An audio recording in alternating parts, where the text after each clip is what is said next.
జై శ్రీమన్నారాయణ. ఆండాళ్ దివ్య తిరువడిగలే శరణం. ఈరోజు తిరుప్పావైలో 26వ పాశురము.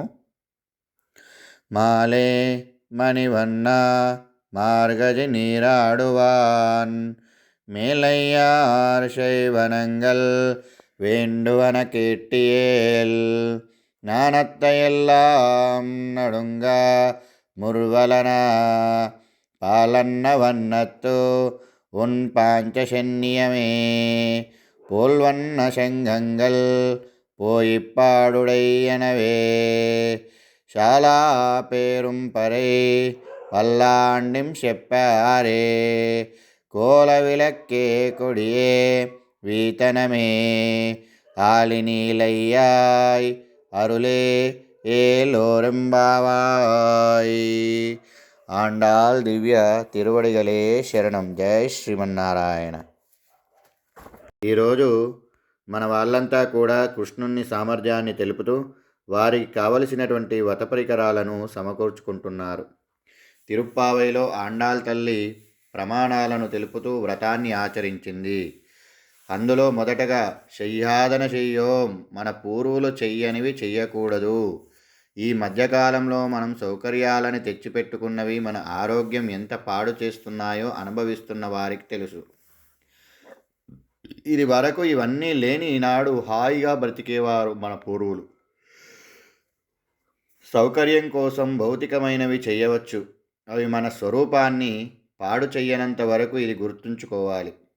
ఆత్మజీవనం కోసం మాత్రం మన పూర్వులు ఆచరించినవే మేము ఆచరించామని చెప్పింది.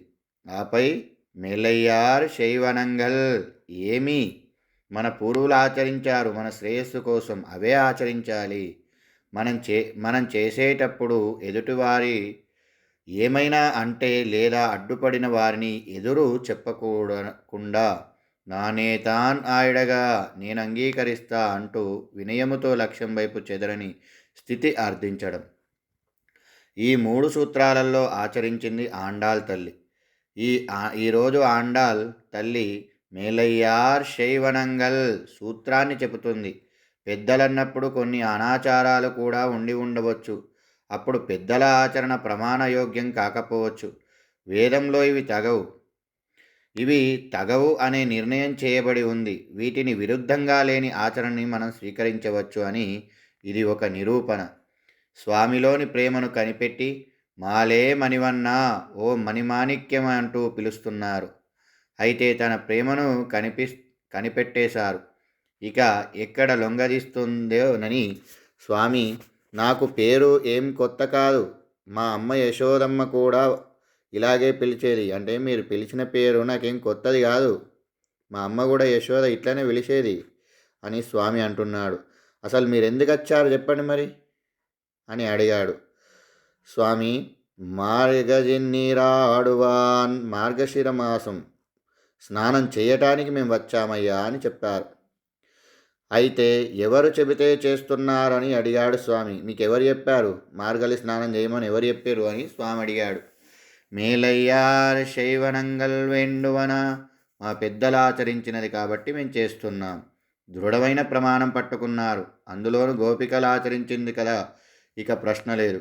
స్వామి చాలా సంతోషం వేసింది. తన ఆర్తితో వీళ్ళనంతా అట్టే చూస్తూ ఉండిపోయాడు. కేటియేల్, వినబడుతుందా నీకు? స్వామి, మేమడిగింది అని అడిగారు. అయితే మీకేం కావాలో ఒక్కొక్కటి చెప్పండి అని అడిగాడు స్వామి. వీళ్ళు ఒక్కొక్కటి చెప్పడం ప్రారంభించారు.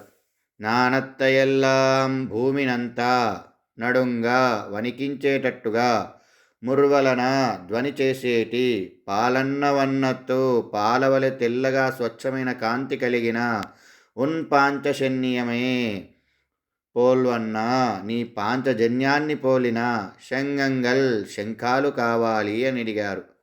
నీ పాంచజన్యాన్ని పోలిన అని చెబుతున్నారు. ఎందుకంటే భగవంతునికి శంఖం, చక్రం అసాధారణ ఆయుధాలు ఉంటాయి కదా. ఈ మధ్యకాలంలో ఎవరికి పడితే వారికి పెట్టేస్తున్నారు.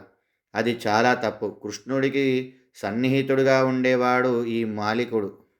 అయితే కృష్ణుని పేరు చెప్పుకొని కొంచెం అల్లరిచిల్లరిగా చేసేవాడు కొంతకాలం అయ్యాక, కృష్ణ, నీ వద్ద ఉన్న సుదర్శన చక్రాన్ని కావాలయ్యా అని అడిగాడట. ఇది ఇతరులకు ఉండదు అని చెప్పి చూశాడు. ఇక వినకపోయేసరికి ఇచ్చాడు. పాపం తనకు తెలియకుండానే తన తలను నరుక్కున్నాడు. శ్రీమాలికుడు వెంకటాచలపతి చరిత్రలో ఒక కథ ఉంది.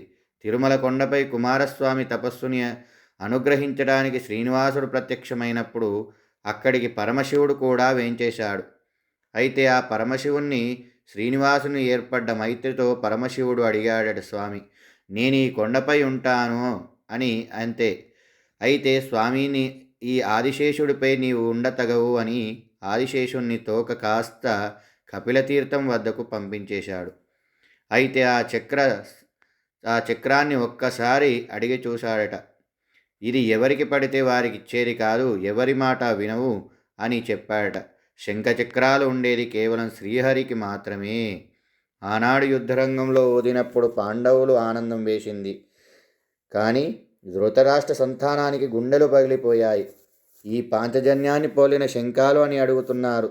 సాయుధ్యాన్ని కాంక్షించినప్పుడు భగవంతుని సాన్నిధ్యం కావాలి కదా, అందుకే మొట్టమొదట ప్రణవార్థం ప్రకాశించవలెనని కోరుతున్నారు. శంఖాన్ని మన వాళ్ళు ఓంకారంతో పోలుస్తుంటారు. ఈ ఓంకారం ఎలా ఉంటుంది అంటే, దాని అనుష్ఠించినప్పుడు మనదైన శరీరమైన భూమి ఒక్కసారి వణుకుతుంది. ఇందులో ఉండే అపార్థాలు తొలగుతాయి, జ్ఞానం ప్రకాశిస్తుంది.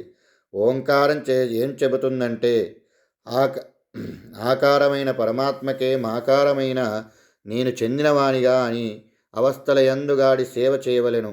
అది శేషత్వాన్ని తెలుపుతుంది. తన పాంచజన్యాన్ని పోలిన శంఖాలు అడుగుతున్నారు. ఇది ఇవ్వడం కష్టమని అనుకున్నాడు స్వామి.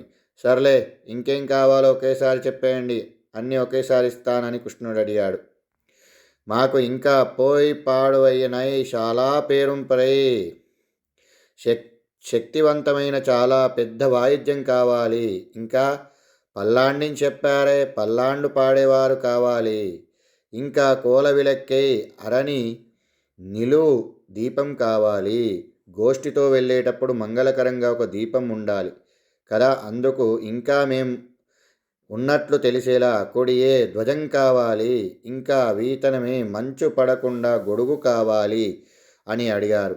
వీరడిగినవన్నీ ఒక్కొక్కటి ఇవ్వడం కష్టం అని చెప్పేశాడు కృష్ణుడు. అడుగుతారు కరెక్టే, ఇవన్నీ ఒక్కొక్కటిగా ఇవ్వడం కష్టమవుతుంది. ఏమయ్యా, నీవెవరో మాకు తెలియదని అనుకున్నావా? ఆలిన్ ఇలయ్యాయ్, అన్ని లోకాలను నీ పొట్టలో పెట్టుకొని అప్పుడప్పుడే వికసించిన వటదలంపై శయనించగలిగావు. తిరిగి ఇన్ని లోకాలను బయటకి తేగలిగావు. మేం అడిగినవి ఇవ్వలేవా? నీ సామర్థ్యం ఏమిటో మాకు తెలుసు.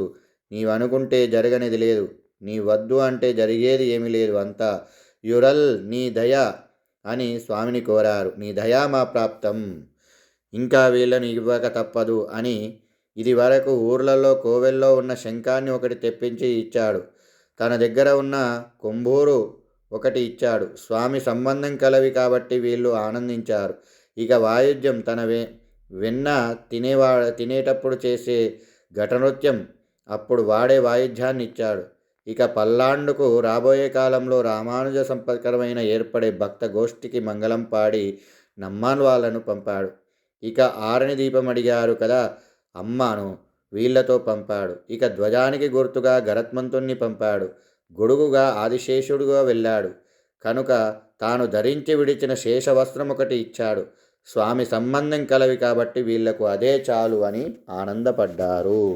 జై శ్రీమన్నారాయణ. ఆండాల్ దివ్య తిరువడిగలే శరణం.